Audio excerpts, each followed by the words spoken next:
All right. I'll be right back. Hang on 1 sec. Ready to sing?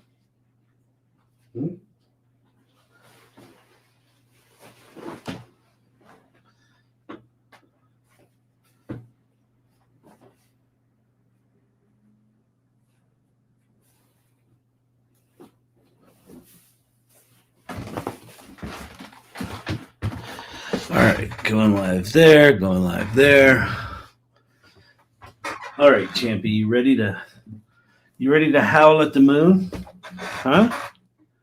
Are you ready to howl at the moon, big buddy?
We are back, baby. We are back.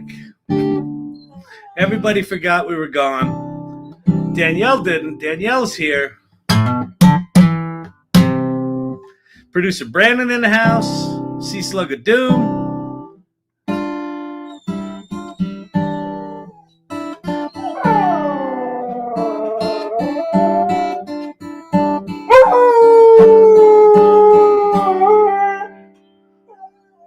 I think we may need to record. See if we can get Champy to sing for Suno.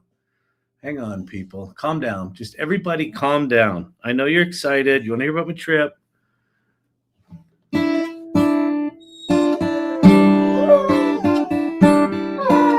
Okay, that's it. That's what we're going to do. Suno, why is it not loading? What's going on? Come on. Share this tab. Create. Audio. Record.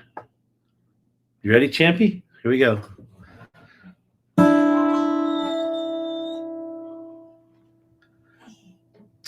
That's driving me crazy. That's not it. We're going to start over.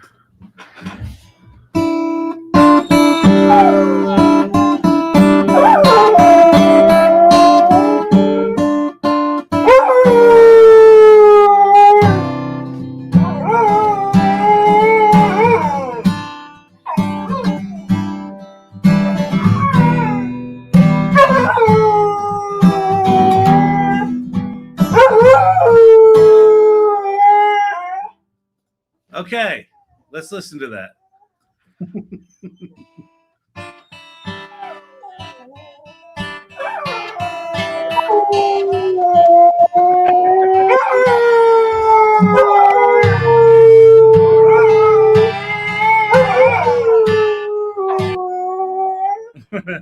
Thank you for the gift, Robert Rossi. What's happening, Source Camp? Vicky in the house.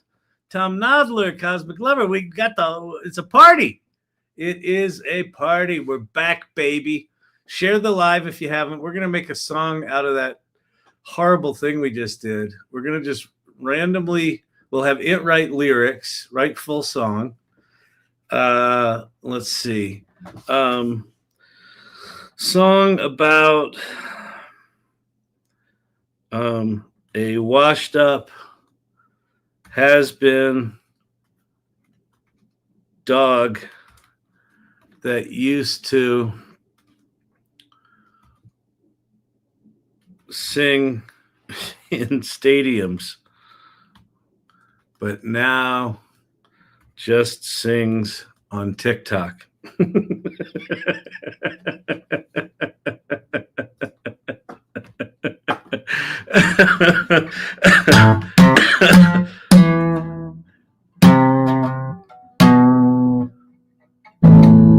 There was a time I sold out stadiums. Now I sell myself on TikTok. Ooh, all the fanfare used to put me in the chair. All right, we'll do that one. Select that option. All right, there we got lyrics. Now we're going to just pick styles from the thing. Piano,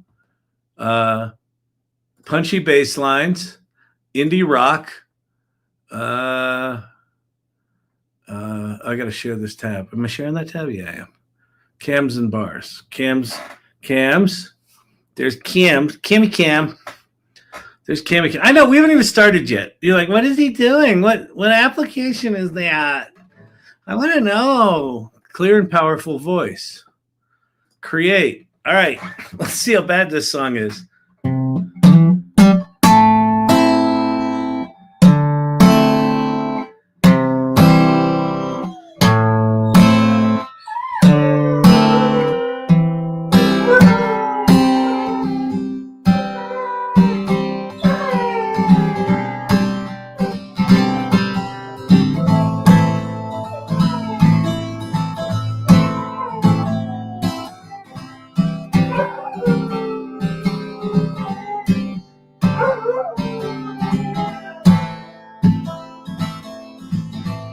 Okay, Dog of the Year. Like the name, like the title.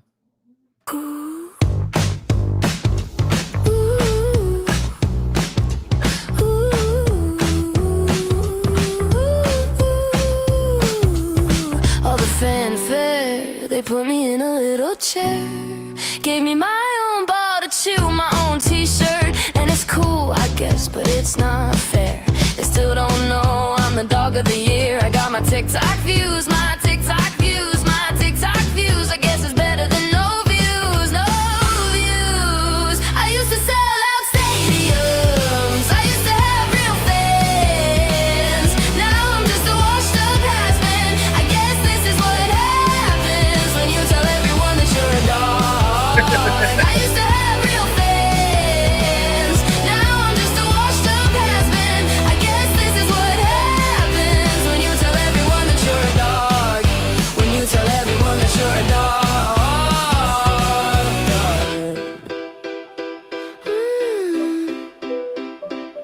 It's so cute, I know it's not their fault. I do, they want me to be happy, but they don't know I can be. And it's fine, I guess, but it's not true.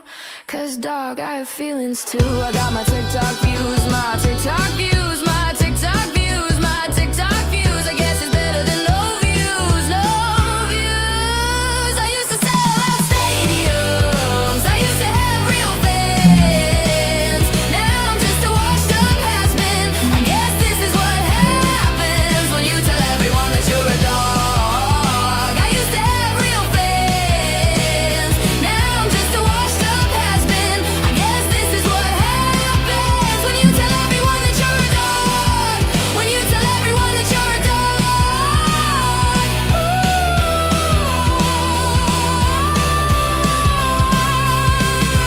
I have to laugh. I never meant to go out this bad now. All I have is my TikTok views, my TikTok views. All right, that's pretty good. That's a banger. That's a bop, as Ann Murphy would say. We got a bop. Song one, a bop. All right, let's listen to the other one. Dog of the Year.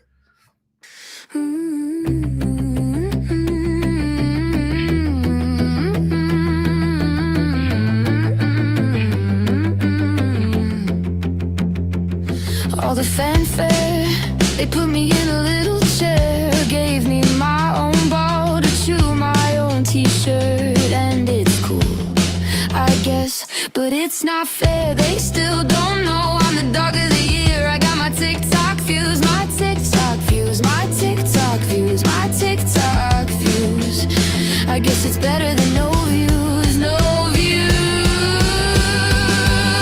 I used to sell out stadiums, I used to have real fans.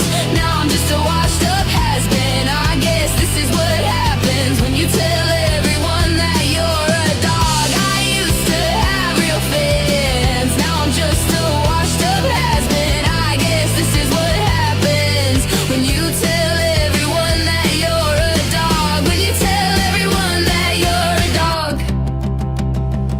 It shouldn't be when you tell everyone you're a dog. It should be when they find out you're a dog.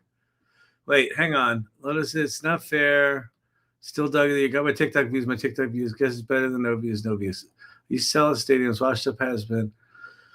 I guess this is what happens when they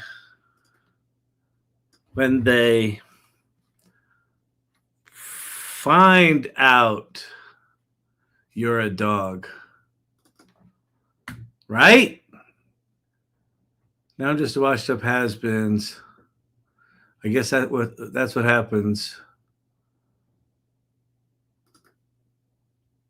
when they all know that you're a dog.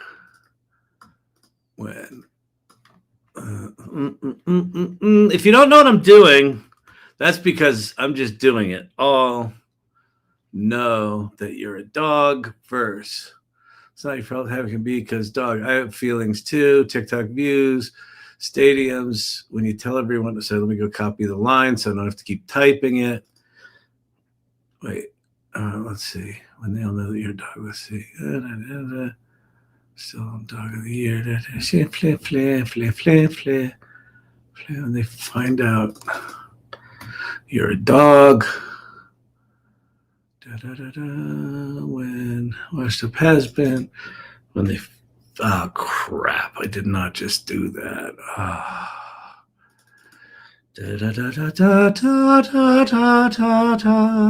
By the way, I'm on Suno right now. And I'm using Suno V5. So these songs that we just made, I made a little silly idea that it wrote the lyrics for. Oops, that's not right. When you tell everyone you're a dog. When they find out you're a dog.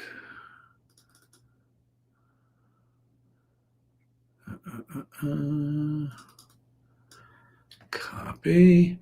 Suno 4.5, which is really good, is now free for everyone. So if you have been wondering, how do I make cool songs like that? You can go do it. And by the way, a really cool thing, there was a study that was released this week. Guess it's better, no views, and social views. Real fans. Now I'm just...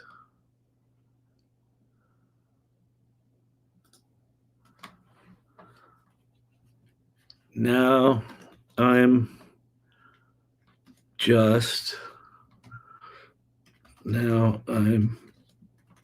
a dog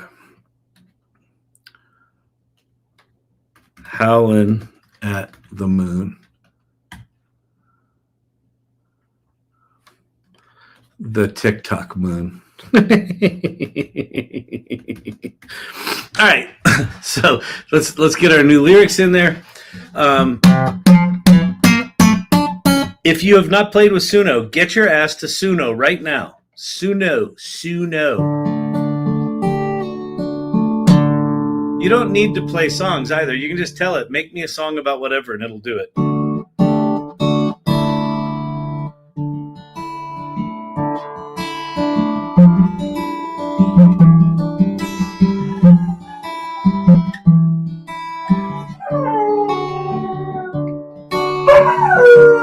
Standing between you and hard places insane. Standing too near you and the fire makes it clear.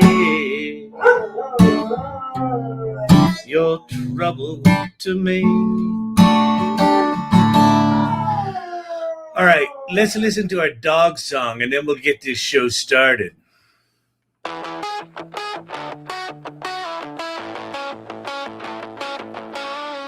Oh, all the fanfare. They put me in a little chair, gave me my own ball to chew my own t-shirt. Wait, hang on. That song sounded really cool, by the way. Tom Nodler, how do I share a song on LinkedIn? If LinkedIn is like Twitter and you can't actually upload an audio file, which, seriously? But anyway, that's neither here nor there. You have to turn it into a video. So in Suno, when you say download, you can download it as a video if you've got a paid account or pro account. If not, then you can take it into something like Descript and just put it in as audio and then have it make a lyrics video. Or Canva probably does. It's cool, I guess, but it's not fair. They still don't know I'm the dog of the year. I got my TikTok views, my TikTok views, my TikTok views, my TikTok views, I guess it's better than no views. No views. I used to sell out stadiums, I used to have real fans. Now I'm just a washed up has-been. I guess this is what happens when they find out you're a dog.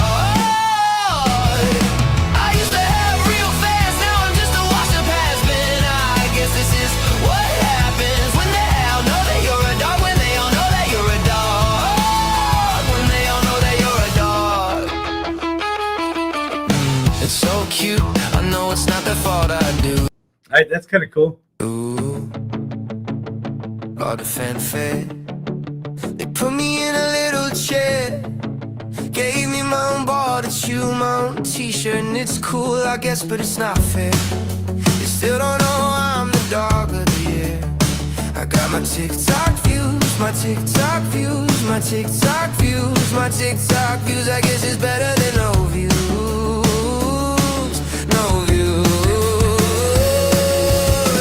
I used to sell out stadiums, I used to have real fans. Now I'm just a washed up has-been. I guess this is what happens when they find out you're a dog. I used to have real fans. Now I'm just a washed up has-been. I guess this is what happens when they all know that you're a dog. When they all know that you're a dog. Nice. Like it. So cute, I know it's not their fault. I do. They want me to be happy, but they don't know I can be. And it's fine, I guess, but it's not true. 'Cause dog, I have feelings too. I got my TikTok views, my TikTok views, my TikTok views. I guess it's better than no views.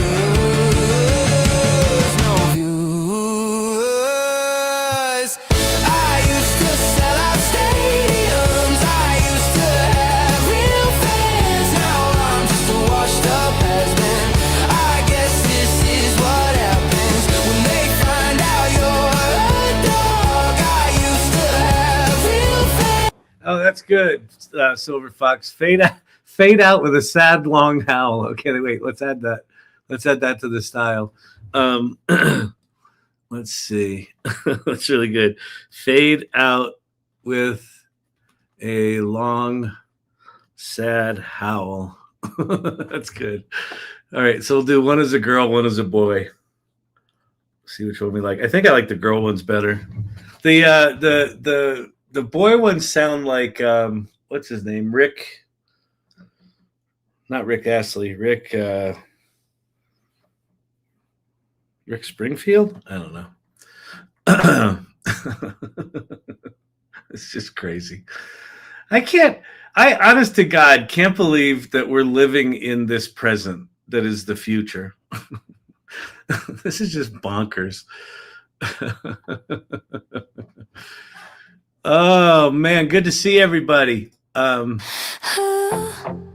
the fanfare, they put me in a little chair, gave me my own ball to chew, my own t-shirt, and it's cool, I guess, but it's not fair. They still don't know I'm the dog of the year. I got my TikTok views, my TikTok views, my TikTok views, my TikTok views. I guess it's better than no views, no views. I used to sell out stadiums, I used to have real. Wait, you started talking about the Suno study. Oh, yes. When you wrote that before, Brandon, I thought you meant like I should give out study homework. But yes, I did say that. So a paper just came out that they asked people what was human music and what was AI generated. And it was a 50-50 split. So it was basically, they couldn't tell. And that was with Suno 3.5. So Suno 4.5 is now free. And if you want the Mac Daddy latest model, that's version 5. That's the one you pay for now. But version 4.5 is free. That study was done with last year's technology. And it was a 50-50 split, whether people could tell. So all the people that are like, it's soulless, it's no, it's not. It's not. It's good. And if you put a little bit of intentionality behind it, like I'm doing here, like I just had that funny little, what was it?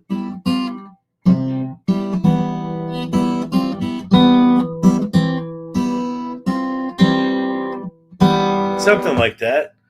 It just sounded cool. I put it into Suno. Song Champy was singing. I wrote it about a dog. And now we got this cool little bop we're working on. Yeah, crazy. Rick Ocasek. Yes, exactly. Don't some of these sound like Rick Ocasek?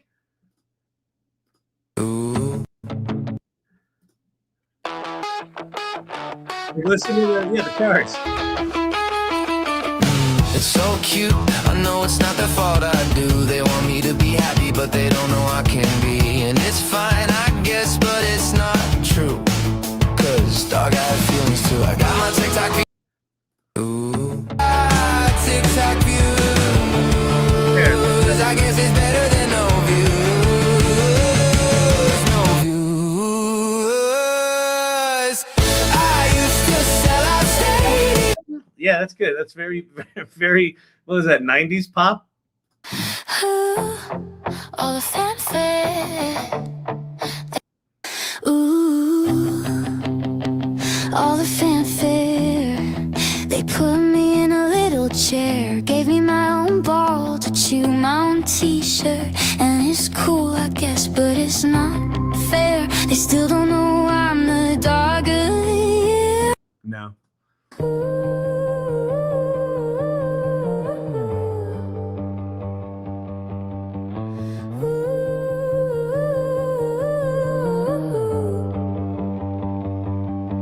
All the fanfare, they put me in a little chair.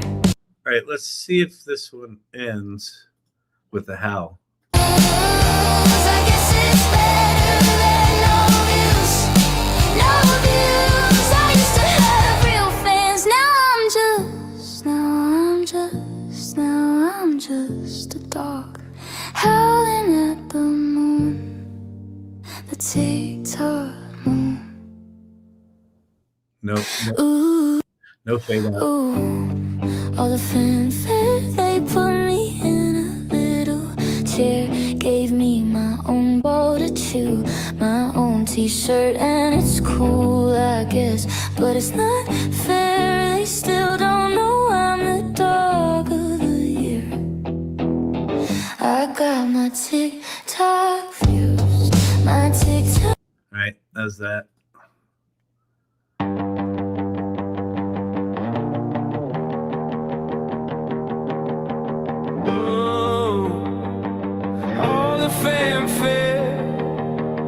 Hey, by the way, thank you. I was going through withdrawals. For everyone that is saying how much they missed me, thank you very much. I missed you guys too. It was nothing personal. It was really just last week, all of my activities were evening. I was either on a plane or at some big shindig. So I wasn't around.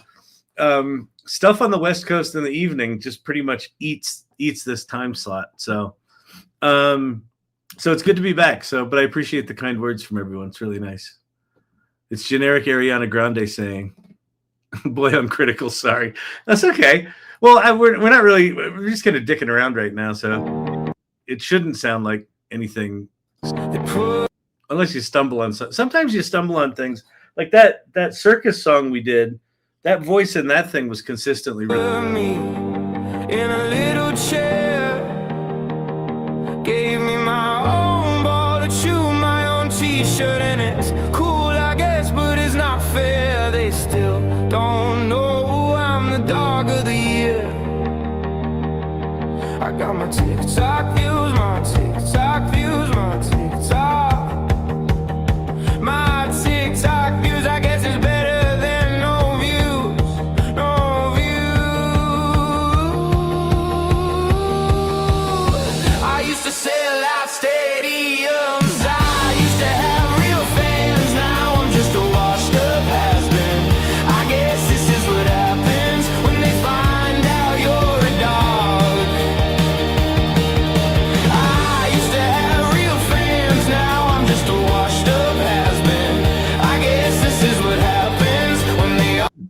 I binged on serial murderers all week.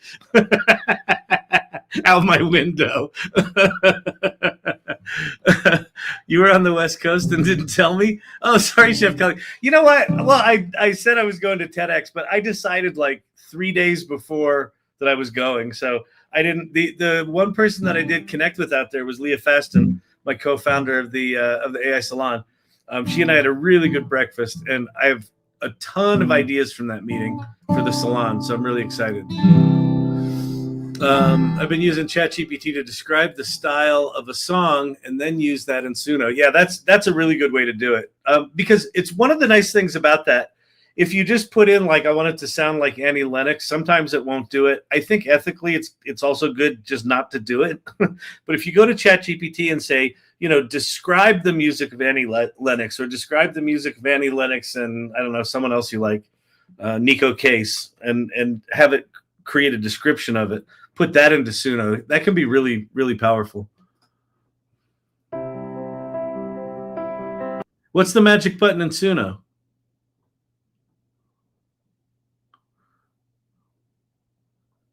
Oh yeah, the dice button in the styles. Let's see. Right here, you just hit the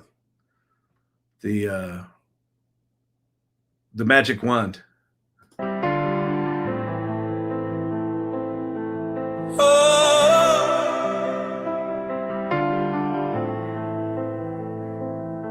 All the fanfare, they put me in a little chair. Gave me my own ball to chew, my own t-shirt, and it's cool, I guess. But it's not fair, they still don't know I'm the dog of the year. I got my TikTok views, my TikTok views, my TikTok views, my TikTok views. I guess it's better than no views, no views. I used to sell out stadiums, I used to have real fans. Now I'm just a watch. All right, that's one we could work on. You know what I think was the best one of them was the first one. After all that.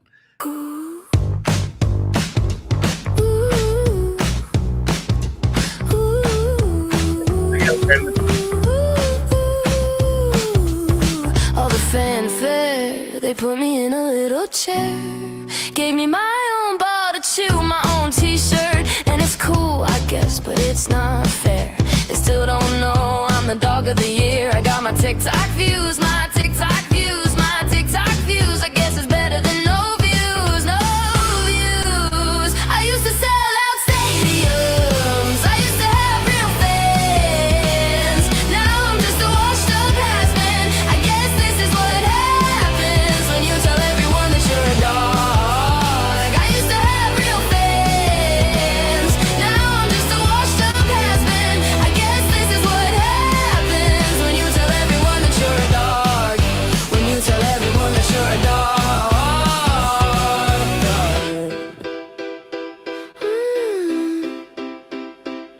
It's so cute. I know it's not their fault. I do. They want me to be. All right, that was cute. All right, give that a thumbs up.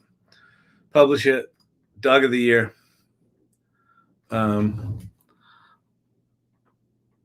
I used to be somebody. Wee! Publish. All right, you can go find Dog of the Year on my channel. Here, I'll put it in AI Salon. Let's see. Share, copy link. Go to AI Salon. And then I'm going to go to the community feed. Oh, you know what? We haven't posted in AI Learning Lab in for fucking ever. Let's put it in there. Yeah, down, down, down, down, down, down, down, down, down, down, down, down, down, down. The little bop we made on the live tonight. Okay, so there's that. Let's post that. We'll publish that. And you know what? We're going to tell the whole fucking community. Everybody needs to hear that song. So everyone's been notified. Scroll down just a wee bit. I'm back. That's great. All right. Oh, nice. Corey Sandler. Beautiful. Okay. So let's get talking. Let's get talking first about hair.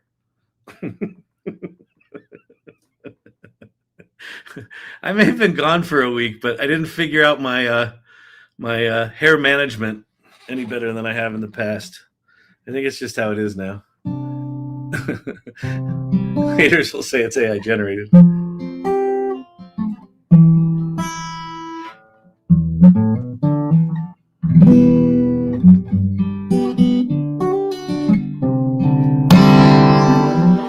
It's funny not hearing this guitar every night for a week. It really sounds good tonight to my ear.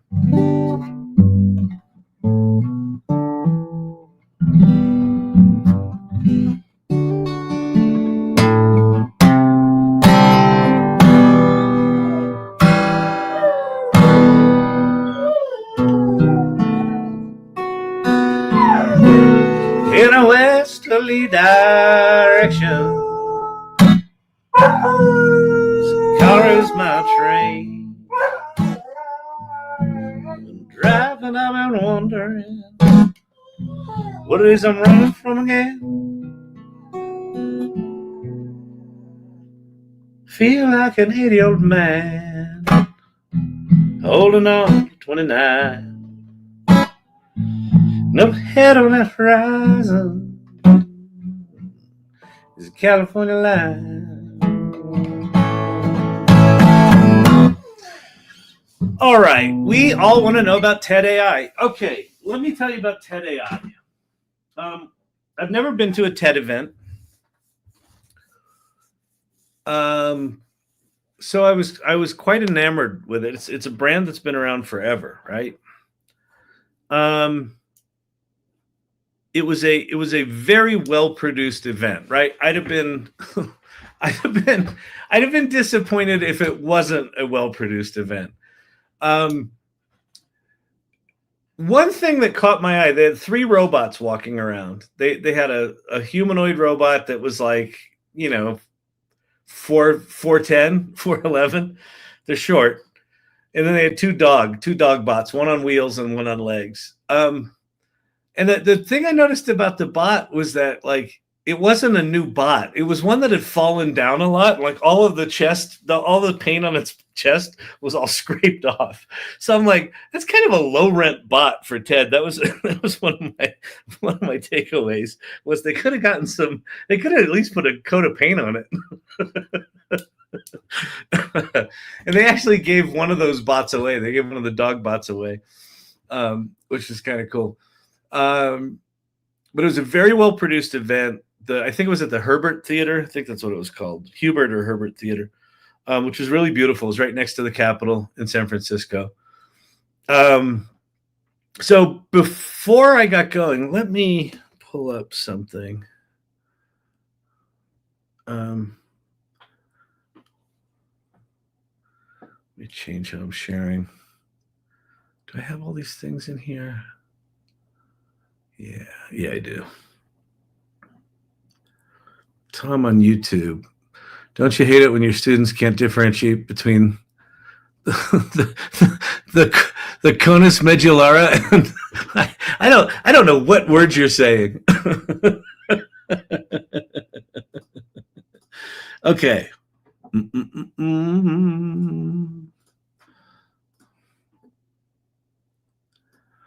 Okay, so let's see. Where did I start? Started here. Okay. So I'm a street photographer. I like taking pictures of, just stuff.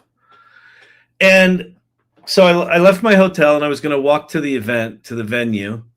And I saw this picture. And then what popped in my head was Grock has Grock has a new app. If you haven't played with it, just go get the Grock app, or you can also go to grock.com.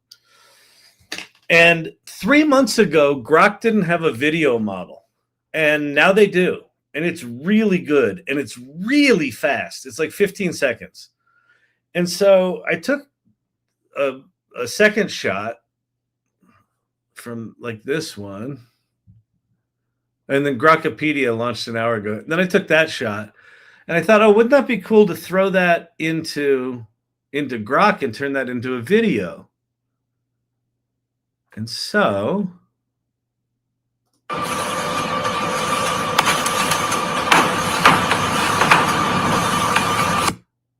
that came out.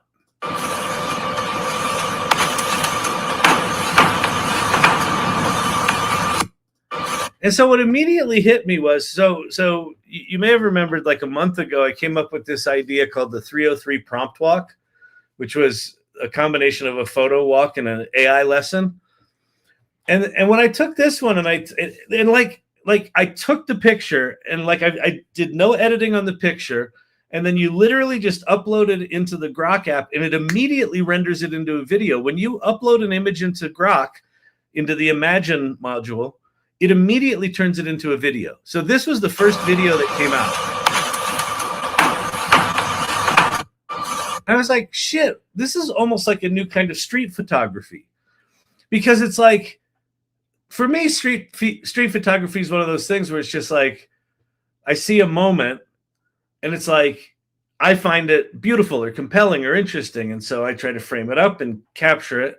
And now it becomes like the memory of that, what it felt like.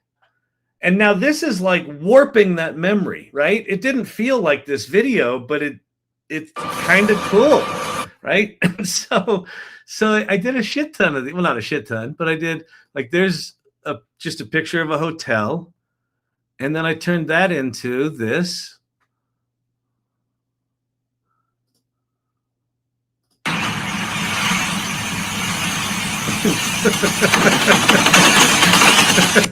Just all the shit falling off the building, which I thought was kind of funny.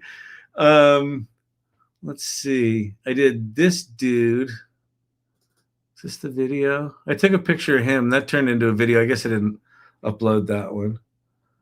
I took a picture of this Tesla and had it burst into flames.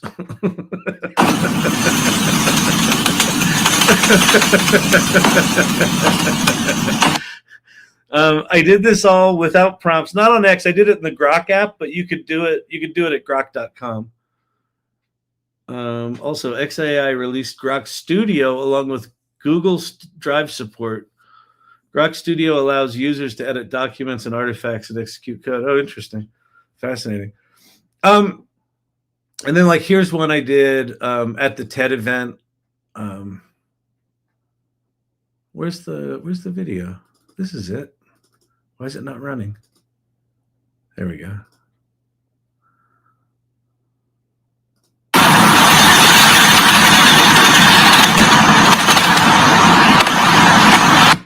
That one I gave a prompt. I said the sign transforms into a humanoid robot with the TED AI logo on it. But I mean, look at the shadows. So that's the shadows from the photo. And then look at, as that thing unfolds, watch the shadow on the wall. Like, it is remarkably coherent. Like it's following the angles of the shadows. I find that kind of remarkable. And it does the audio effects. So anyway, so I get to the event, and I got there early. And so I had time to kill, and I was talking to people. But I was very, like, I went into the event very inspired. Like we now live in this world where you can just do stuff, right? Like the animating that robot coming out from behind the sign. I could have done that 4 years ago if I had learned, DaVinci Resolve and 3D modeling programs and rendering and lighting programs and things like that. I could just do it.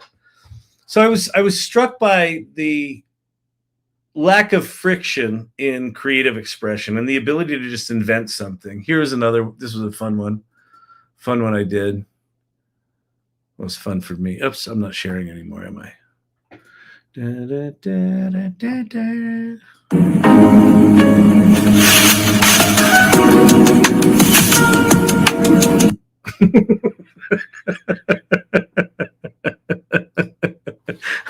I'll just leave that image up there for a while.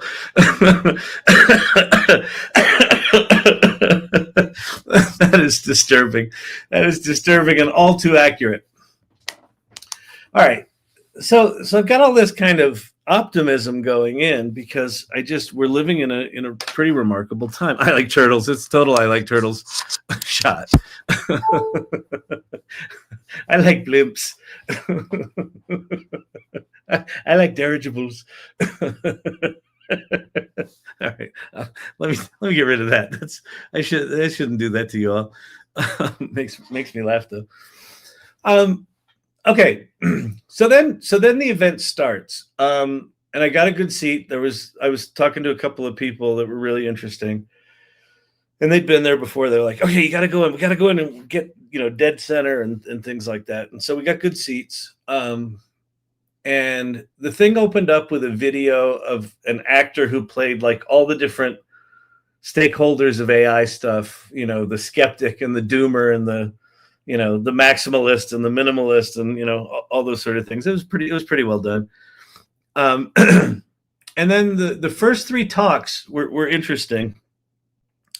They were decently technical, but they kind of had they all had sort of a thread of humanity through them.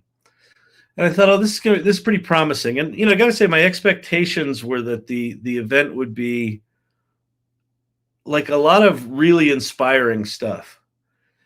And then as the afternoon went on, it just kind of ended up being more of the same. And the general theme, the talks were very technical. Like there was a guy that was about to launch the first H100 into space, and he's got this design of basically data centers in space, and he showed the economics of why it makes sense to do that. And he's launching it this week. Is the first one of those going up. He was cool. But it was very much about technology and infrastructure. There were talks about, data centers and things like that. There were a lot of talks about math and algorithms, and the algorithms are going to save us. And like, as it's going on, I'm like, okay, but like, great. Like, where's the humanity? Like, when are we going to start talking about how this impacts people?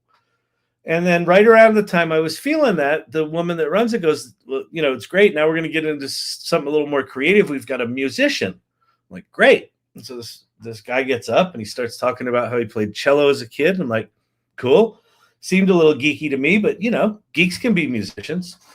And he starts talking about math, and he starts talking about algorithms, and he starts talking about a project that he did. And it was very much like dry algorithm kind of slides. Like one of them, I think, involved a math formula. He made a math joke or two, which some people chortled at. I wasn't one of them because not so math. And then he gets to the music thing he's doing. I'm like, okay, great. Here we go. This is going to be good. And when I make fun of geeks, he kind of talked like that. He was very, very precise, and he was talking about his algorithms. And he said, I thought it might be interesting if, you had the beginning of a song and maybe you had the end of a song, and then the algorithm could fill in the middle. And he showed like a MIDI map of notes where like the outsides were what the person provided and the insides were what the algorithm provided. And that was it. He didn't play a song. There was no music. There was no music. It was just math. And so the afternoon continued on like that. And a lot of the panels on the next day were the same people kind of talking about the same things, but in panel format. And what I was struck by, like what I I went to the evening party, the little mixer thing with, was what we do here every night and what we do at the AI Salon is actually really important. And I don't think I quite understood that in such relief as when I went to TED, or the end of that first night.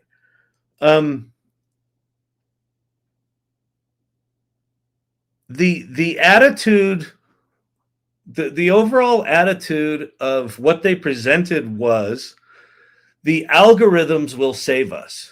That if we get the algorithms right, everything's going to be fine. And there was nothing. There was one panel about future of work and how to survive in how to keep working in this kind of new AI environment. But like there was nothing like how people are using it, how they're changing their lives, like the stuff we talk about here, the remarkable things that you can do, the 98.5% of people that are not fucking engineers. Not that listen, I love engineers. All of this shit we do is because of engineers. But in the end, it's what you do with the technology that is the thing that makes the difference. It's the thing that people will remember, not the technology itself, right? Most people don't know what a transformer is. What they know is that they saw that video with their friend, dancing in Central Park, even though his friend was never in Central Park, right? So it's people using the technology that ultimately makes the difference. And so that for me was the biggest takeaway was, well, fuck. This is important. This work that we do here is important.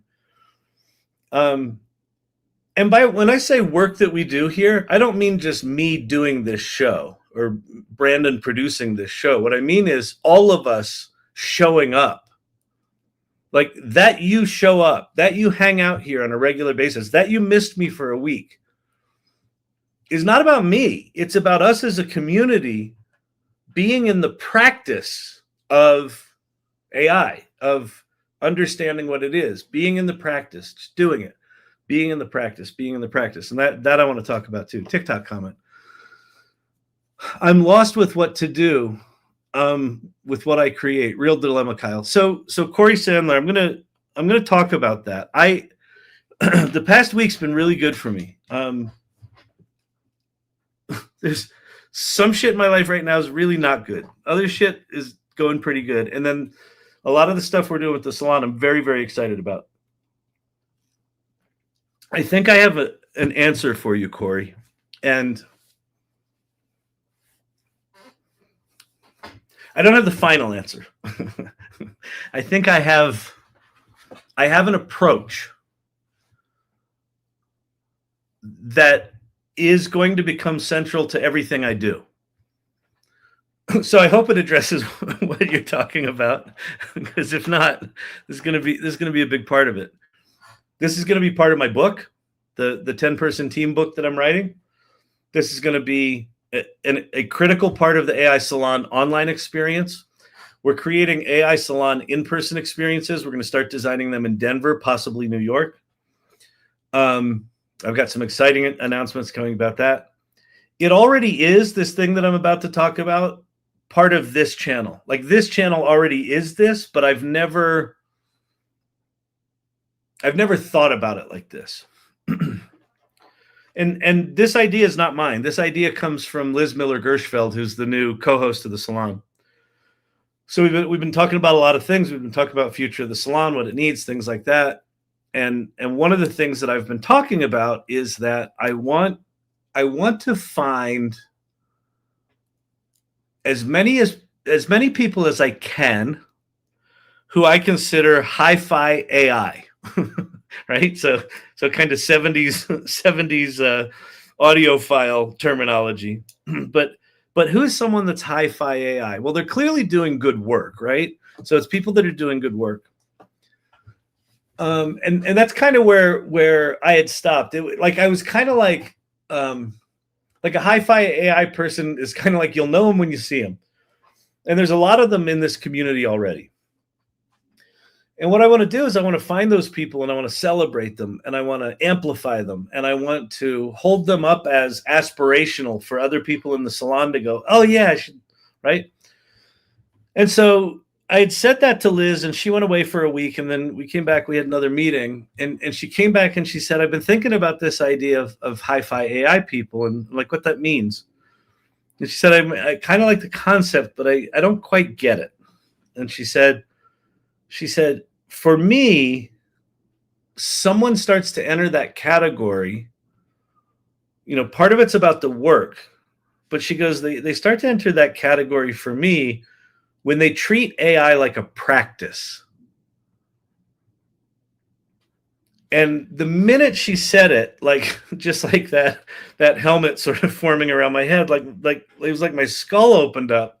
And I just saw this whole thing of like, holy shit, that's it. It's a practice.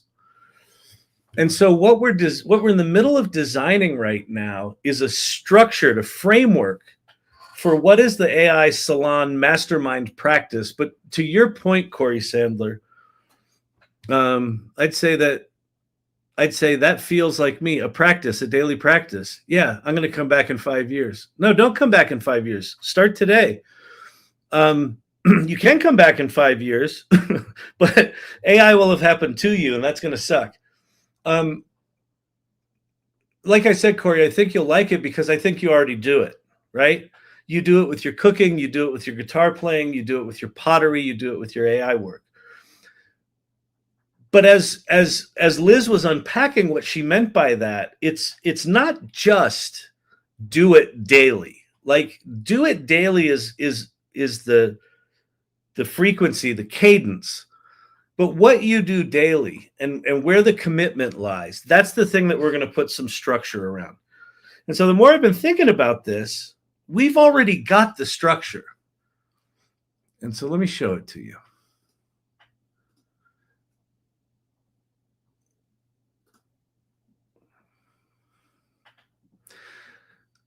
It's this image.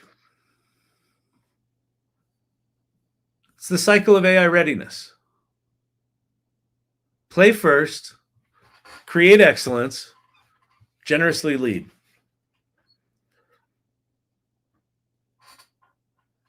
And so I don't quite know what the components are in it, but if you think about it, imagine if on a daily basis that you did at least one of these things.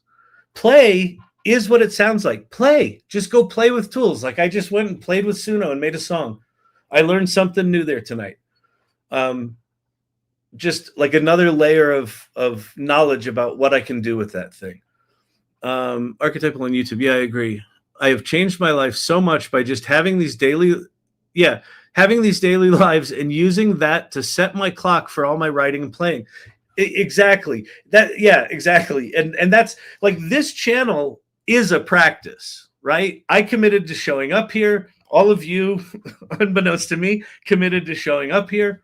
We created this amazing community. We just show up. That is a practice. Now, the AI Learning Lab has been a completely unstructured practice, which is fine, right? Like I would say having a practice is a really good way to learn. It's a really good way to expand what you do. But without structure, it's kind of hit or miss whether you have something going or not. So then if you think about this, play first is where you learn, right? It's where you learn what's possible. It's not where you learn how to use a tool, right? That's learning. That might be part of create excellence is get better at a tool. Play is play. Play is expansive. Play is without expectations. Play is be in the practice of every day, play with something that is good at something you're not good at. What? Imagine if every day you took something, some limiting belief in your head. I'm not very technical. Perfect. Go do something really technical with AI. Like play. Like it doesn't matter. If you go play with AI with something technical and you fail, great. You've just confirmed that you're not very technical. Right? Doesn't matter. Just go play. Go play with something that's not at your core expertise. Just play. And then create excellence starts to look like, imagine having a practice where every day you might start a new project, but what you might also do is say, hey, I want to take something like my musical Sydney, and I want to advance that. I want to create a work that is not just something that I'm willing to share. Because I would argue if you're in play mode, you might create something cool and you're like, oh, I'm going to share that with the world. You might share things from play. Here's things I want to share. But in create excellence, that's more about, I want to work on a project that when I get it done, I'm excited to share it. Right? And it's going to take some craft. And it might take a little bit of my Photoshop skills and a little bit of my writing skills and a little bit of my editing skills. And I'm going to have to maybe duct tape some things together. But I'm going to get to the other side of this thing, and it's going to be something I want to put in the world. And I'm really excited to do that. Great news today. My AI film collab with composer is 2025 official selection for the premiere at the AMC Theater. Joy Purdy. So Joy Purdy, I want to talk about my New Mexico thing. I talked about you in New Mexico. I think you were in the official record. I talked about, this was so funny because, it was a testimony for the Art and Science Committee of the New Mexico legislature. And I started getting excited about people. I talked about Jim Ross, and I talked about Stacy Leak with her education for neurodivergent people. I talked about Joy Purdy. I'm like, this is a woman who's a sleep technician for 30 years, and now she's making films. And like the legislators are like, this is really good. They were loving it. So that was super cool. But Joy Purdy's a really good example of someone who went and played, and in playing discovered that there were these tools that unlocked something she's wanted to do all of her life. And then in playing with them, she realized if she wanted to create something excellent, she wasn't there. And she went and she taught herself DaVinci Resolve, and she taught herself all these tools, and she taught herself more about editing and shots and writing and all of the things you need to be able to be a good storyteller with cinema. And over months, she got better and better and better. And so now her film was just accepted. She's now a filmmaker, right? She's excited to end her career as a sleep technician of 30 years and start her filmmaking career, right? Fuck, that's powerful. So imagine that was part of your daily practice.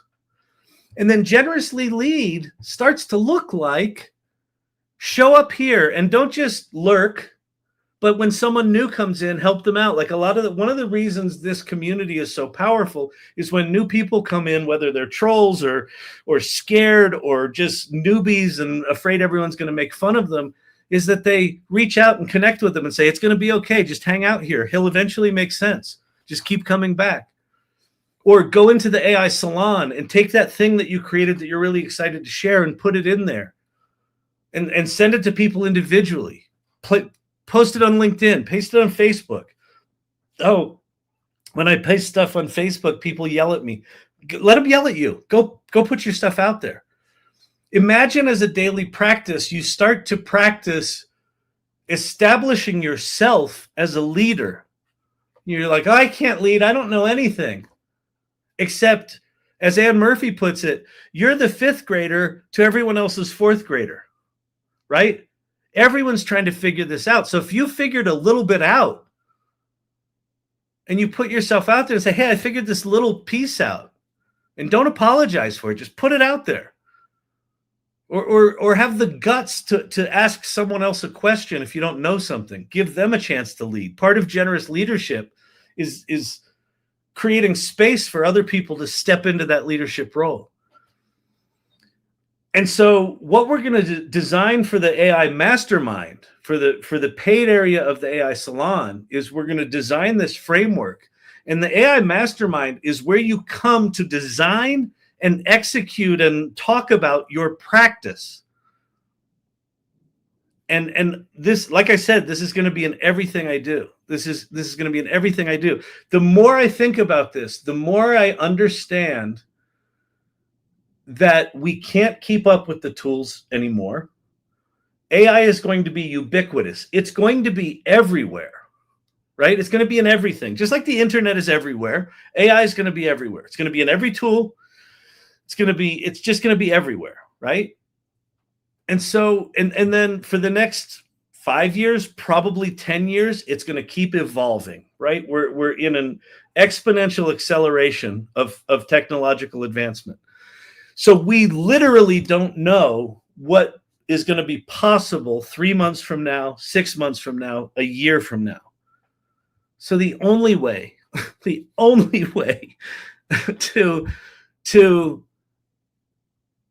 be a professional in this ever-evolving landscape is to just have it be like breathing, right? Kelly Camp does this every day. She must be known in Dallas as, oh God, here comes that AI lady. Oh no, she's going to say it again. And Kelly walks up, hey, have you played with AI?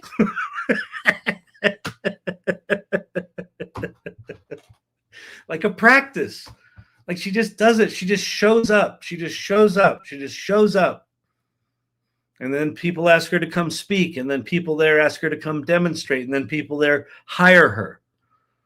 She establishes herself as a leader in a practice of just being, and expanding.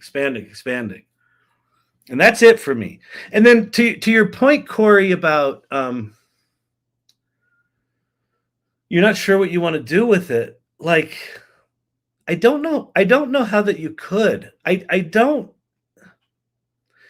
think the point of the practice is to, this as an artist, right? The point of the practice is to be in the conversation when inspiration strikes, right? Like that's art.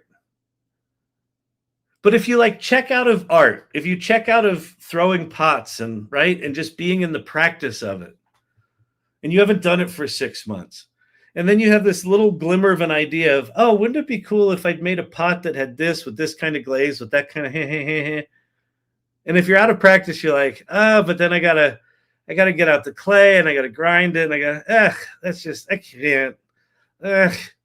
Right? And then that idea dies. I think that's the idea here. Just be in the practice. It literally doesn't matter which of these three things you're leaning on. I think in my fantasy version of this practice, you do at least one of these things every day, right? Imagine if every day you learn something new, play, you contributed to or made something you're excited to share, or forwarded a bigger project along. Like, let's say you're putting together a feature film. You make some progress on that. And every day you share what you're learning. You put yourself in the world. So, TikTok pins. So many people I know use AI as a small tool at work. Right, exactly. Professor Crystal, right. Right now, see, here's the thing.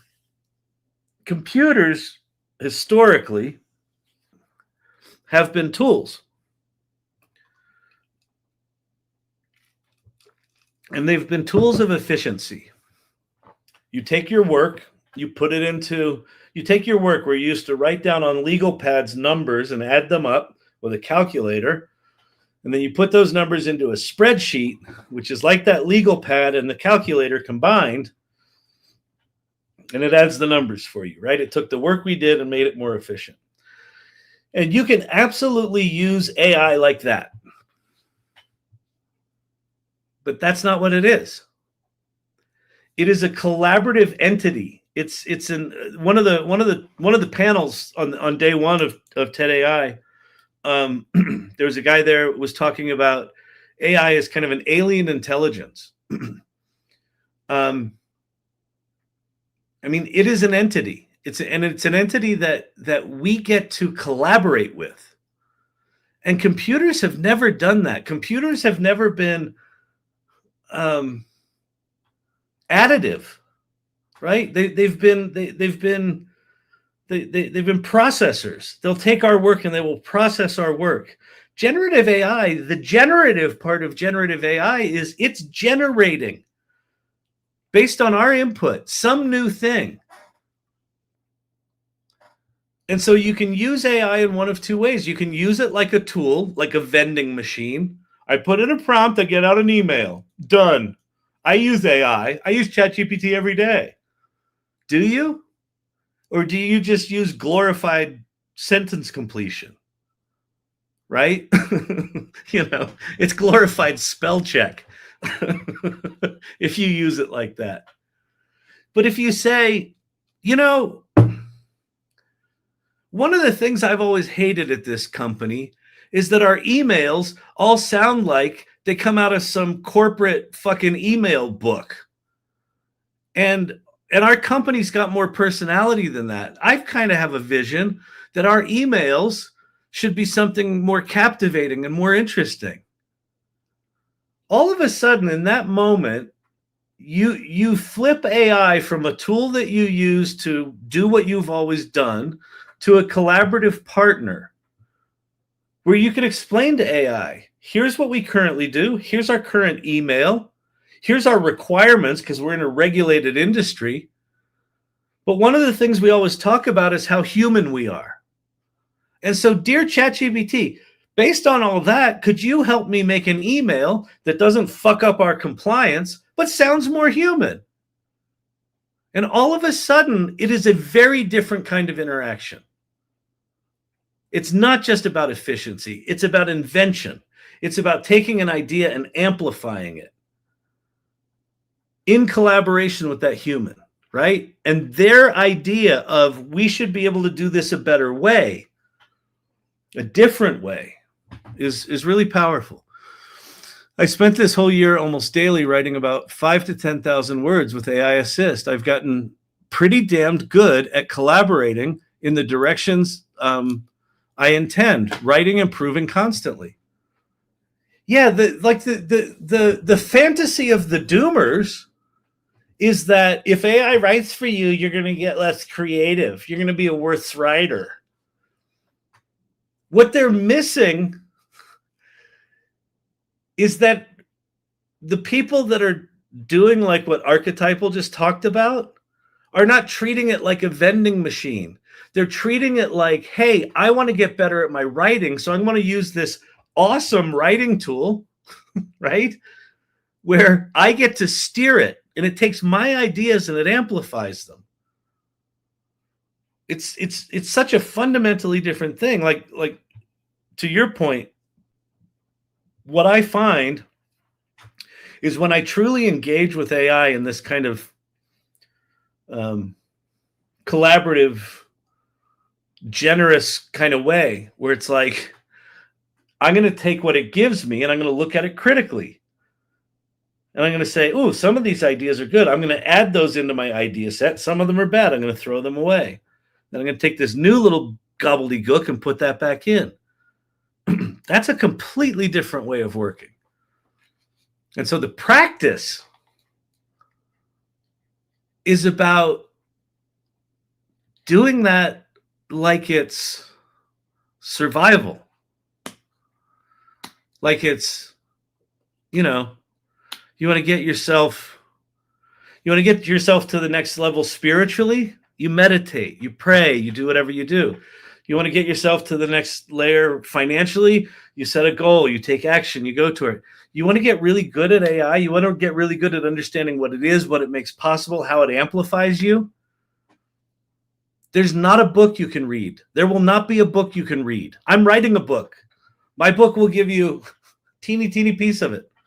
I think at this point, though, I'm going to have something in there about AI as a practice. Probably going to be the last chapter.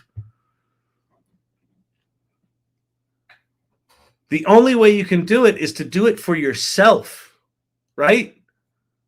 You can read a book on meditation, but it's not until you internalize what that's actually, where the value is for you, that you know how to even meditate. It's the same with AI.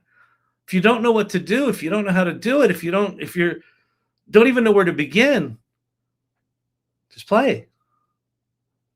And then when you're playing, you'll have an idea, then go create. And as you're learning and creating, tell people about it. Put yourself in the world. Establish yourself as a thoughtful, creative, inventive, professional human being. like a practice every day, every day, every day. You guys show up here every day. Except last week, nobody fucking showed up. That's not on me. Pete Motter's in the house. Pete Motter shows up here day after day after day. He doesn't have to do that. There's something about this community. There's something about showing up in this regular way that will serve you.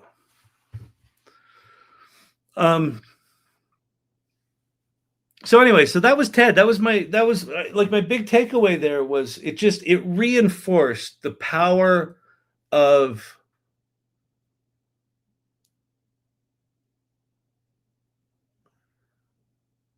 exploring how to use these remarkable technologies, right? Let's let them develop the technologies. It's up to us to figure out how to use them. Sam Altman talks about that all the time. I have another insight that I'll share. So in the mid 90s, when I was doing the web stuff, there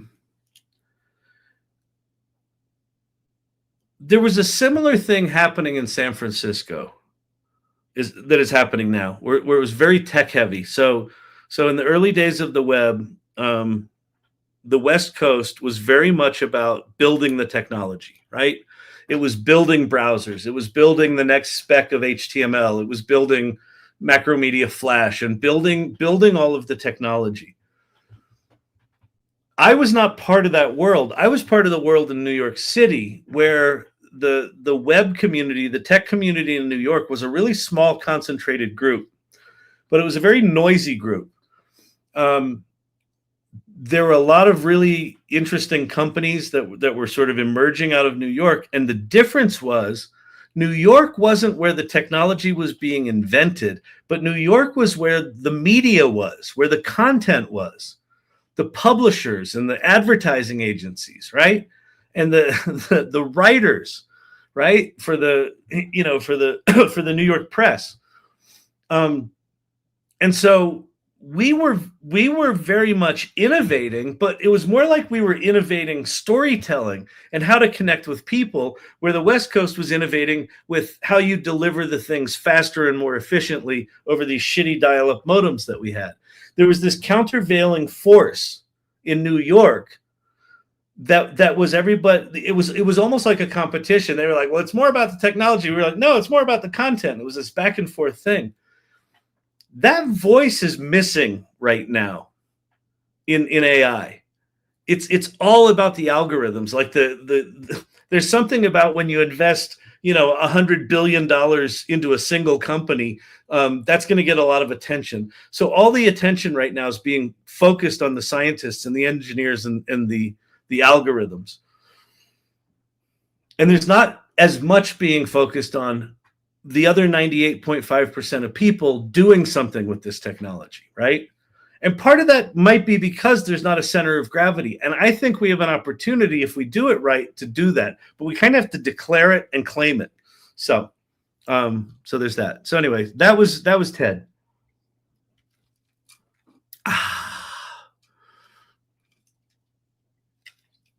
Hey, Pate Motter, I haven't seen you in a while. I got to tell you, for as much shit as I gave Google for a year and a half or 2 years, for just having their heads up their butts when it came to this AI stuff, after having invented it, holy shit, has Google gotten it together? Like the work coming out of Google, and like the revamp of AI Studio, the developer portal for Google, as a more kind of consumer-friendly portal is, I find it really impressive, really impressive and really good. I'll tell you what it says to me. What it says to me is Google is acutely aware that the next 100 million developers are not going to come from computer science schools. They're going to be other people. They're going to be a net 100 million developers. And I feel like Google right now is recognizing that they kind of have, you know, these distinct audiences. And it used to just be, if you're not an engineer, go fuck yourself, right? There's search, and then there's stuff for engineers, and there was kind of nothing in the middle. And now you've still got search, and you've got the stuff for engineers. Like, you'll always have that. That's your legacy. But you now have these kind of two things where you've got AI Studio, and then you've got, you know, Gemini.Google, and you've got Labs, but I think Labs is a bit off in the distance. But like, those two things as primary interfaces are for this kind of middle ground where you've got tech savvy people using vibe coding and using vibe coding as an on-ramp to become developers. That's the next 100 million developers. So anyway, I haven't seen you in a while. It was just a matter of time, not as simple as a startup, but we aren't dumb. Yeah, exactly. No, it's really good. Well, I mean, listen, you can be smart and fucking miss the boat, Apple, right? I mean, Apple's got to be full of some of the smartest people on the planet. And for whatever reason, you know, they have just missed the boat and like continue to miss it. They're just like, they're out on a fucking, I don't even know what's going on. But Google has turned it. So it's pretty impressive. Oh, and then the quantum computing thing, and then skills.google. Yeah, there's a bunch of stuff going on at Google right now that's like pretty fucking powerful. All right. English degrees rule now. Absolutely agree with that.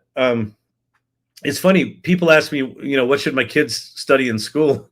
And my answer is not a joking. A thing to have them study is philosophy.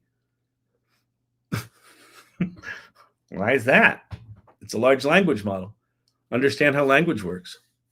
That's the gateway.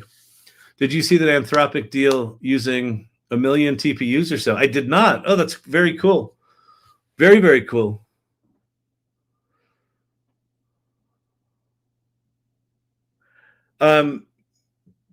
Producer Brandon reminded me that when I just said that quantum computing thing, I said it like assuming people would know what the fuck I'm talking about. It's a good point. So I don't know, a yearish ago, Google sort of breaks the records with the number of qubits in a quantum computer. And then 6 months or so ago, they come out with this Willow chip that has basically solved correction or errors in quantum computing. Or I don't know if it solved it, but it dramatically improved error handling or errors. There are less of them now. And then this past week, while I was out at TED, and Pate, catch me up on this. So you were one of the one. Wait, yeah, they're getting more and more big TPU customers, which is basically his whole job. Yeah. So Pate Modder's job is to make the TPUs more and more efficient for I think for both training and inference, right? It's for both. So that's really good because the world needs more than just NVIDIA. So I'm glad that Apple's doing their chips now. I'm glad that TPUs are being recognized. Anyway, the quantum computing thing. So what Google cracked this week.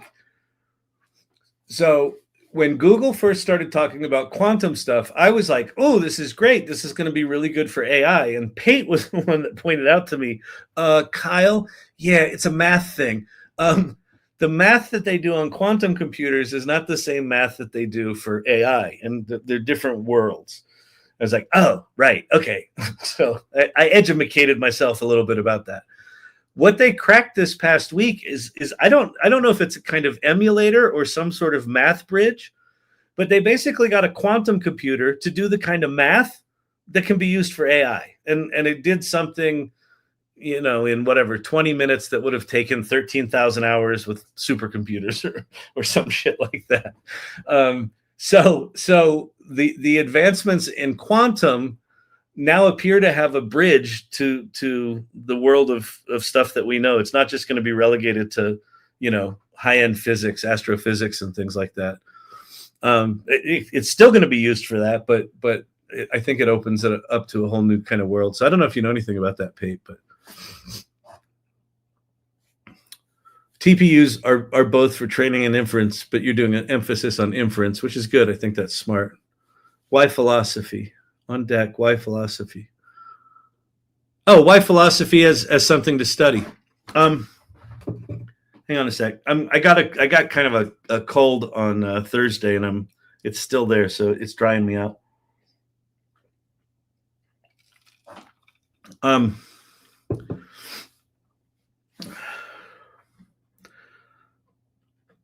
Understanding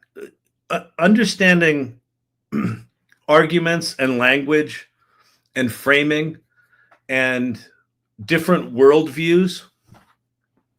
When you have a large language model that's been trained on kind of all of the disciplines, the more exposure you have to how people think and how they interact and how they frame up arguments and how they think about the world, is going to serve you as you start to learn prompting, right? So one of the things as you start to play with AI and practice it, one of the things I notice is that I've got a fairly lazy,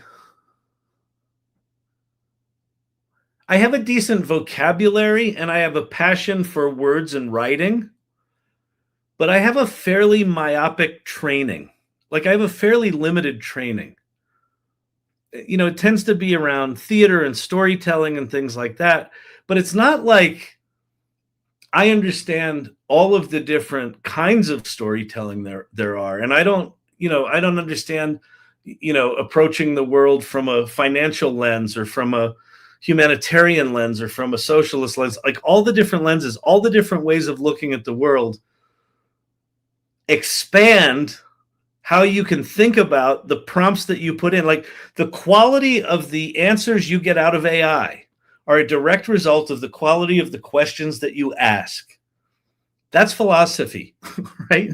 Like, ask better questions, get better answers, right? And so philosophy is the art of asking questions, right? It's the art of inquiry, and doing that in an educated, in a rounded way. And so, because I think a lot of the technical stuff,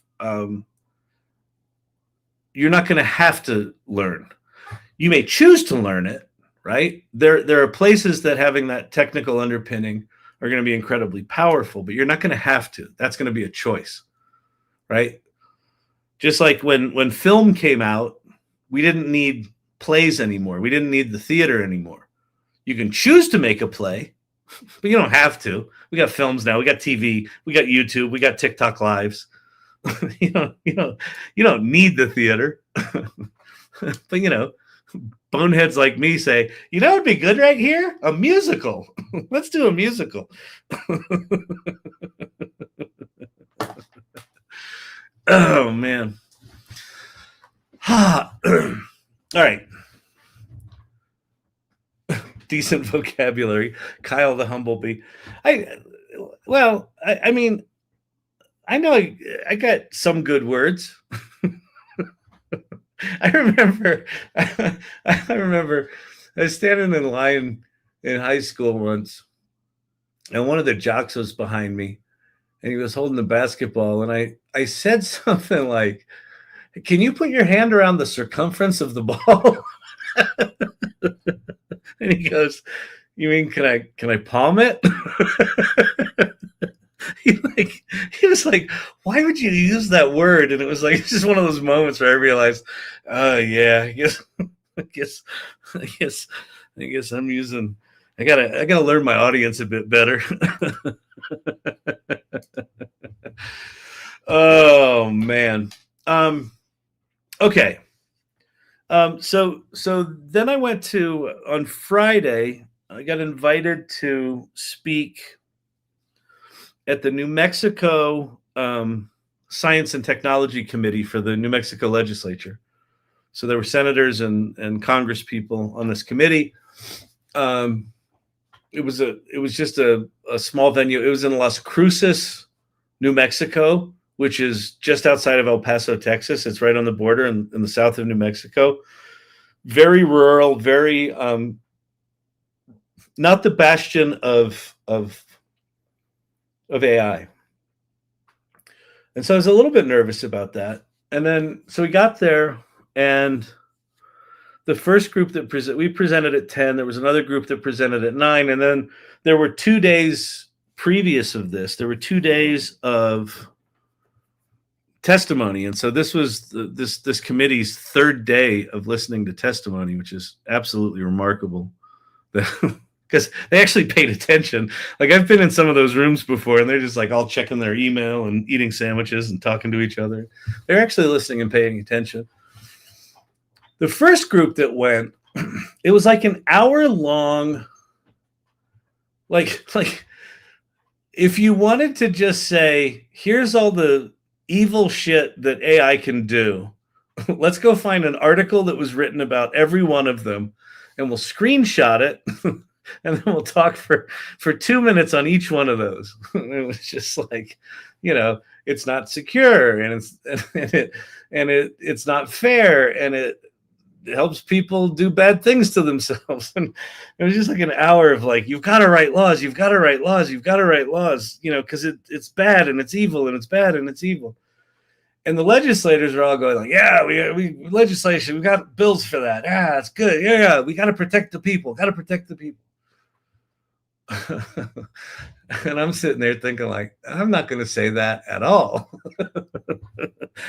And then our group got up, and we had one of our guys was a lawyer who sort of knows the law of this stuff. And he talked a lot about, here's what's going on with the law. The next guy beside me was a policy wonk, policy geek, and said, here's all the different pieces of legislation and why you should pay attention to them, and here's the stance we think you should take. And then it came to me. and I said, a long time ago, I was in a position to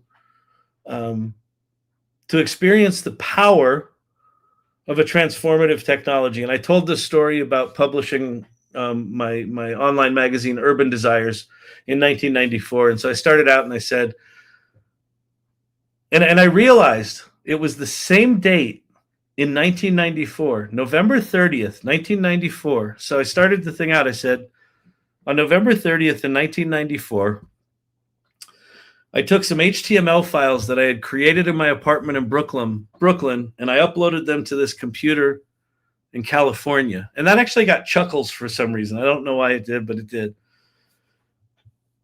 And I said, what was in those HTML files was the first issue of Urban Desires, which was one of the earliest online magazines. It was an art and culture magazine. And I said, 3 weeks after I upload these files to this computer in California, I get an email from a friend that says, Urban Desires has been written about in Paris in Libération, the Parisian news daily. And I knew in that moment that the world had changed, that communication was instant, and that, right? And I was getting all these nods from the committee. They're like, oh yeah, that's good. And I said, that was the same time I co-founded agency.com and, built a lot of the websites for British Airways and Coca-Cola and Nike and things like that. And they're, and I said, and I say this not to boast, but to establish that I'm intimately aware of the opportunity that new technologies can provide to individual people and entrepreneurs. And I was getting a lot of nods, and I said, and I'm also intimately aware of how fragile that opportunity is. And that kind of settled them down. They're like, oh. And then I talked about flash forward to November 30th, 2022, and ChatGPT comes out, and I realize, ChatGPT does for AI and machine learning what the World Wide Web did for the internet. It makes it accessible. It democratizes it. I was getting nods again. And then I talked about starting the AI Salon. I said the first thing I did was I started this thing called the AI Salon. And I talked about what it is and how we stand on policy and say we're not anti-AI policy. We want policy, but we want you to be educated. One of the amazing things about this hearing was that they were having the hearing before they had legislation on the docket.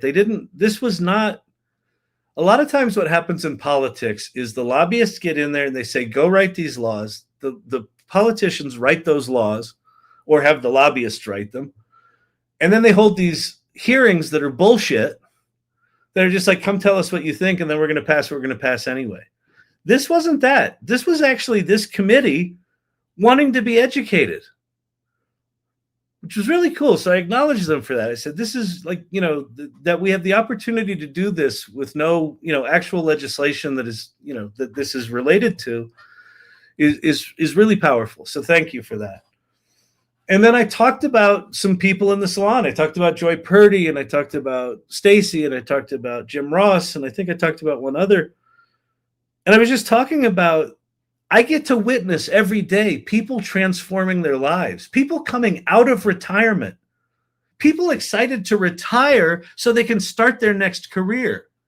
And as I'm saying this, like, they're taking notes, and they were super excited. And then I talked about the Colorado bill and why it was such a train wreck. And it's been talked about a lot. So I didn't break any new ground there, but I did tell the story of the first time I went to Washington, D.C. for a fly-in. I was talking about the Colorado bill with this woman on the plane, and she was going to Washington to do some lobbying or whatever the hell she was doing. We were talking about the bill, and I said, oh, by the way, like, what are you guys doing with AI? And she said, oh, I've canceled all of our AI initiatives. I'm like, why? And she goes, well, because of that bill, because when that goes into effect, if that bill is law as it's written, it'll put me out of business. And so she just stopped her AI initiatives. And that put a chill in the room. Like, people were like, their eyes were wide. They were like, oh, taking notes. And then I basically just said, have small businesses at the table, like, invite small businesses at the table and play. This graphic.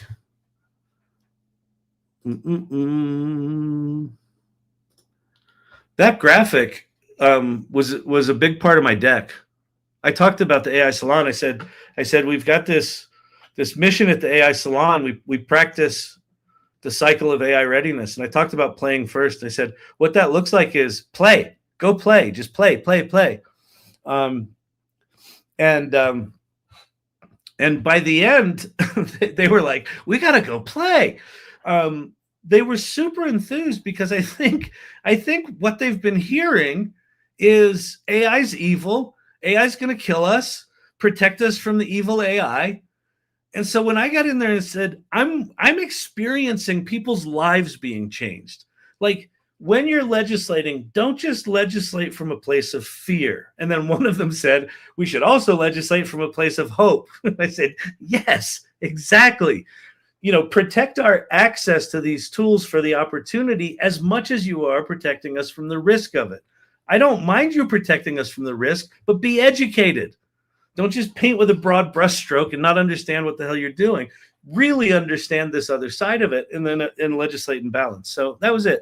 And we got really good feedback for that message. And it felt good. Like, it felt like during the course of my talk, the tone in the room actually shifted. And that feels really good. Feels really powerful. So anyway. All right.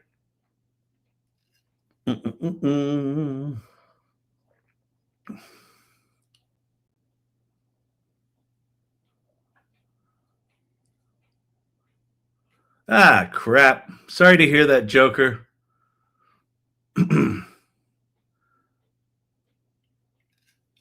That sucks, my friend. I know you'll research the shit out of it. So awesome, Kyle. Carry that baton. Yeah, man. Like again, it's so funny how these things come together.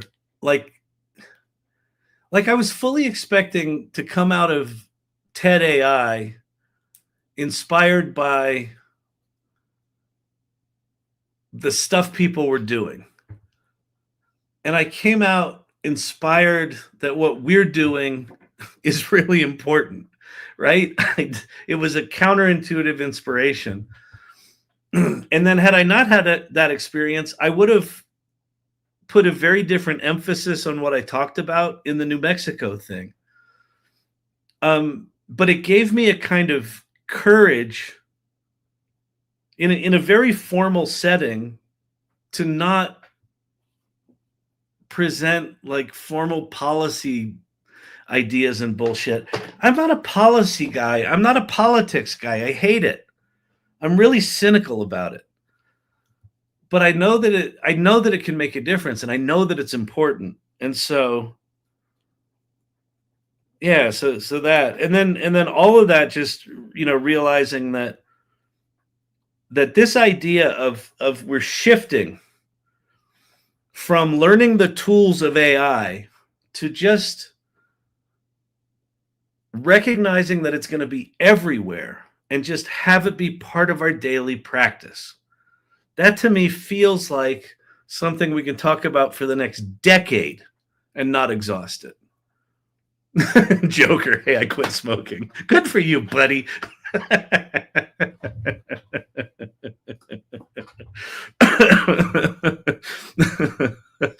Oh my God, that's hilarious. I mean, it's not hilarious. I'm glad you quit smoking.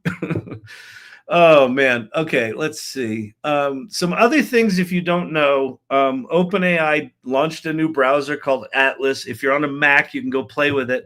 I downloaded it, I launched it, and like I've done with every other AI browser, I stare at it and I get overwhelmed with what could I ask an autonomous agent to do? And my head starts to hurt and I break into a flop sweat because of how uninspired I am. And then I close the browser.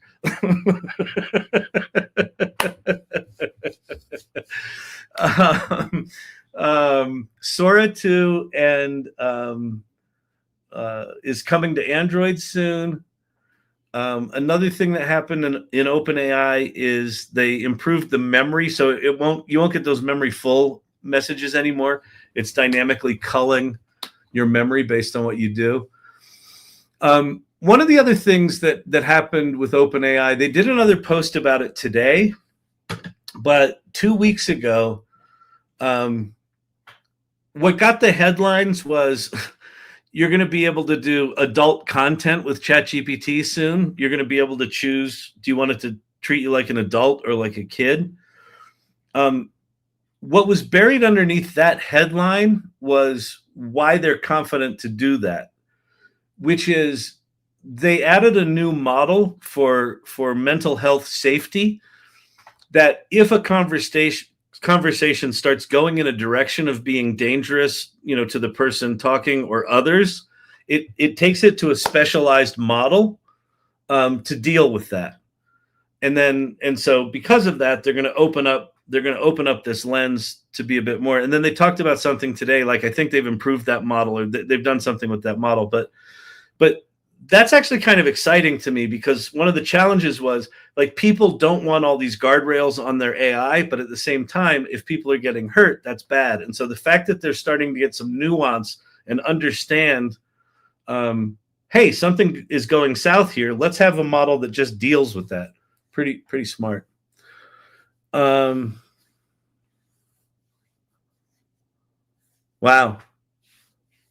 I didn't know that. Producer Brandon just said 1 million people a week on ChatGPT talk about unaliving themselves. That's a lot, right? And so if they've got something that can handle that, or I don't even know if it handles it, but I think it just takes the acute situation, has a different set of rules for it, which probably involve like get your ass to an emergency room or whatever it might be. But that's pretty good. What else is going on?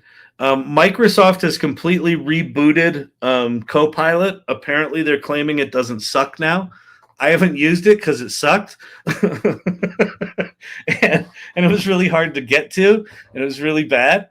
And then they added this new thing that's like a little character called Miko, M-I-C-O. And if you keep tapping on Miko, he will turn into Clippy. So you can get an AI powered Clippy now if you so want, if you're nostalgic for the Clippy. Yeah, exactly. Yeah, ChatGPT sends you to a different model. Yep, if you sound like you're having a crisis. Yep, absolutely. And then the other thing that I called it here first is Lovable added Shopify, so you can now add e-commerce elements to your lovable sites that you build. That wasn't there before, and they've added it. So there you have it. All right, that's it. What time is it? It is time. Yeah, look at that. It's like I've done this before. Oh, man.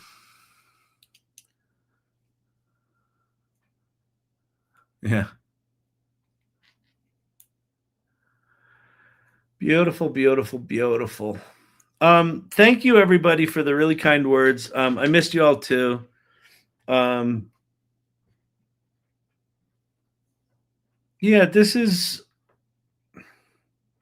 it's funny.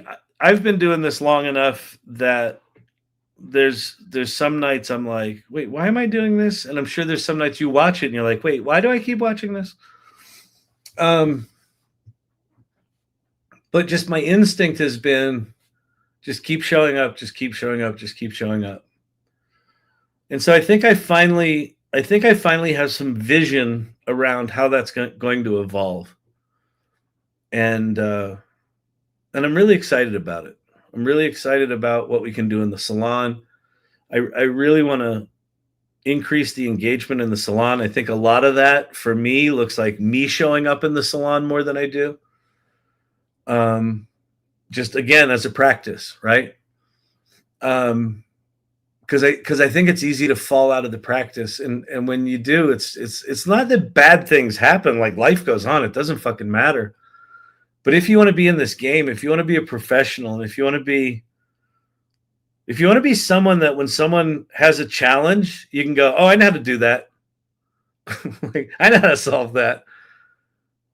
Like, you have to be kind of on a different level. And you don't have to be more technical. You don't have to be more talented. I just think you need to put in the time.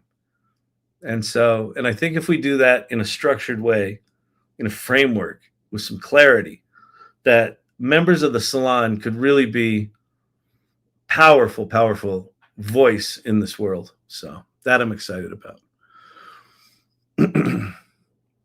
Yeah, ask AI how to add 10 hours to each day. Like that statement right there, Professor Crystal, or Prof Crystal, or Crystal the Professor, whatever you are. Like that could be a practice that you could do for the next 6 months. Is every day just do something in play, create, and lead that's about finding ways to give yourself 10 hours more. 10 hours more what? I don't know. 10 hours more play, 10 hours more family time, 10 hours, work 10 hours less, but get 10 hours more productivity out of it. Like whatever it might be, just really explore that. That could be 6 months. Oh, retired CU professor. Awesome. Perfect. Love it. Time is a human constraint. Yeah, exactly. And you need some money to buy the use of the tools, though. Although, Corey, I got to tell you, the culinary uniforms, the free tools at this point, like the fact that you've got Suno for free. I mean, some of the movie generating tools are kind of fucked up, but because they're really expensive. But there's enough open source ones now that I think if you really wanted to do a bunch of video stuff and didn't have money, you could probably spin up a $30 a month Google Colab, like a virtual machine instance, and run some video tools on it, and probably get some decent video out of it that way. This is one of the things that I'm looking to do right now. So for anyone that's in Denver, we're going to officially announce this the first week of December, but the AI Salon is partnering up with a local AI space, like a physical space here in Denver in the Rhino district where I work. It's just really amazing place. And I'm going to start designing what this AI practice looks like in person, because I think that's part of it. I think part of why this channel is, for me, as powerful as it is because we've developed a bunch of trust and shorthand and relationships amongst the group that shows up here regularly, the irregulars, that I think you can't replicate that on your own. Like, even if you can get all the tasks done of 20 people, there's something different about experiencing it with other people and going through shit with them. And so I think doing that in person goes up in importance. So we're going to have a lot we're going to be announcing in the next month about that space as well. And then what we design here in Denver is going to become the model for different cities. So I'm super excited about it. So anyway, all right. So we will have an office in Denver to come to. Yes, we will. It's called, if you want to see I don't think you can see the space. Wait, I can show you the space. Yes, I can. We have the technology.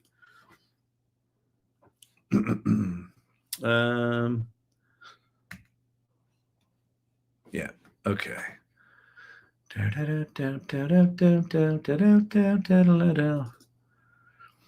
So this is a space. It's called ID 345, or ideas, if you're clever and you know how to do number and letter substitution. ID 345 is the space, and it's like this big old like automotive repair center. And Danny Newman's the guy that put it together, and he's a restaurateur and a tech developer and things like that. And he's got all sorts of visions for it, but it's got all these different seating areas. And, like old typewriters, and there's like the space up there. There's a second level and like little offices down there. There's a big kitchen. Here's one of the spaces with just old TVs in it, shit like that. There's another really cool space. There's a big sort of theater area where you can demo stuff. They just put a sound system in it. And then there's all these privacy booths and server racks and shit like that. And there's all sorts of ideas for that, and a big old conference room table. So it's just this really cool space. So this is going to be the official home of the AI Salon in Denver. And what I'm trying to when I walked into this space, what I loved the most about it is the lack of how techy it's kind of an anti-tech space, right? Where will you park the 70? Yeah, exactly. Oh, the 70s resto mod. Yeah, I got to get a 70s resto mod and put it out front. That's huge. Yeah, isn't it? Yeah, I'm really excited about this. So, it's just got this analog vibe to it, but it's going to be highly technical, and some of the smartest AI minds are going to be in here. And some of the ideas that we have for what we're going to do in the space are just cool. And then what I want to do is I want to be able to kind of replicate this idea. Like when we create homes for the AI salon in different cities, I want them to have a vibe, right? I want them to feel like that's where I hang out. Like if you were going to do an AI practice, this is a place you'd want to come do it every day, right? Let me know when you want to do one in California. Beautiful. Love it. Can a regular come and visit every now and then? Yeah, yes, of course. A regular and irregular. Well, one of the things I thought about is doing targeted advertising campaigns that are like, if you think you're too technical for AI, think again, and do really this is where you come, and you're going to walk in here a beginner, and you're going to walk out on a mission to become you're walking into a dojo here. You're going to walk out a black belt. I'll bring coffee machine gas. I'll bring the coffee mugs. Yeah, exactly. Yeah, Corey Sandler Pottery is going to be the official sponsor, the official pottery sponsor of the AI Salon. I like it. What if you're not significant? Oh, stop that, Mary. Here's the deal. Listen, one of the earliest things, this is actually important. I know you're joking, but one of the things I noticed very early on in AI Salon meetings was that there was a lot of apologizing for how not good someone was at AI. And then they would show us something that they were doing and it would blow our minds. And it got to the point where I kind of, there was a while where I declared, stop apologizing. No apologies. Stop apologizing. Because I think where the apologies come from is, especially if you're not technical, that creating this AI shit requires MIT degrees and Stanford degrees. It really does, right? But to use it doesn't. And so I think there was an overhang of feeling like, well, the thing I'm doing with AI is just like this. I just use it over here in this little corner of my world. And what happens is that little way that you use it in your corner of your world is revelatory to someone else. And so I want to keep this idea going that no apologizing. Like, where you are is where you are. No one is an expert at this stuff right now. We're all trying to figure it out. And that's the idea of the practice. Just be in the practice. Just show up. Just show up. Just like breathing. You wake up, you do your constitutional, you have a coffee, you do some AI, whatever it might be. If you're clever, maybe you do your constitutional while you're doing your AI. Huh? It's the kind of world we live in now. There you go. The I am an artist flashcards. No apologizing. Exactly. Mary, this class has changed my world. Good. This practice has changed your world. It's you showing up, to be honest, is more important. What I say occasionally might land somewhere. You showing up is the thing that's making the difference. I promise you that. It's because it's just your mind is open to what's possible. And someone will come in here and they'll say something or they'll show something or, you'll see something I do and it'll open something up, but you got to be there you got to be open to that thing coming in. So anyway, all right. No apologies. That was the TED AI thing. We'll start to demo some shit again this week. And then as I develop this structured practice, the practice framework, I'll be trying it on here. like you guys are going to be the guinea pigs for this thing. Because that's what this already is. So if we put a little bit of structure into it, we'll see what works and what doesn't. And then ultimately, once we get that cracked, that's going to go into the mastermind. And the mastermind is going to become a much more focused place. The mastermind is going to be where you go, where you want to develop your practice. You want to really take it to the next level and be with people that are taking it to the next level. That's what that's going to be about. All right. Beautiful. 90% of success is showing up. It really is. It really is. And Rick Rubin, I saw a Rick Rubin quote the other day, Joy, that I really liked. And I've heard things similar to it before, but I haven't heard this specific one. And it was, you should treat every creative work, every work that you do as a journal entry. Meaning you should create the thing assuming that no one's going to ever see it. And the expectation is just to get the words on the page when you journal, right? So every creative expression should be treated like a journal entry. It's this personal, private, no one's going to see this thing. And then once you create it, then it's this thing you can choose to share with the world or not. But I love that idea of divorcing that expectation of what are people going to think. Just, it's a journal entry. This thing I'm making, it's just a journal entry. Just a journal entry. I like that. So anyway, all right, I'm going to get out of here. Tomorrow's Tuesday.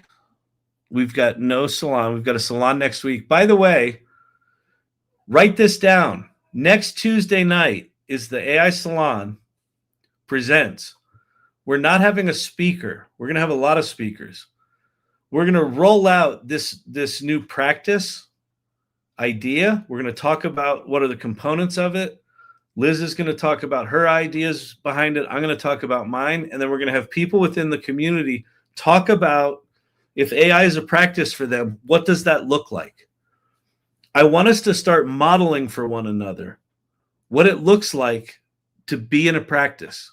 And like Corey, to your point of like, you're in a mode right now where you don't know what to do with it, but you know, you're still putting in the time. And if you're not putting in the time, maybe it's time to get back on that wagon of just put in the time, because at some point, you know, inspiration will come.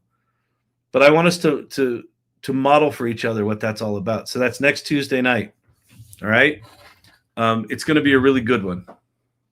Fabiana, I'm here late. It's okay. We still love you. We're back. Firing on all cylinders. All right. Share it on the salon. Exactly. Oh, wait. I want to share my image process for series with ChatGPT and series creation. Corey Sandler, do me a favor. Connect. If you want to do it just like in an hour-long thing, connect with Vicky, and we'll do it as an LOL. If you want to do it as a series, connect with Andy Scarantino, Andee. She just put together, Cindy Kuhn did that 4-week sprint for building stuff for, what was it called? For doing a mini course. And Andy just turned that into this really cool space of all the downloadables and the videos and things like that. So if you want to do it as a series, that would be really powerful. I'd love for you to do that in the salon. That would be awesome. Great. Thank you, Kyle. Another great one. Thank you very much. Beautiful. All right, kids. Peace. I'll see you tomorrow at 8 o'clock.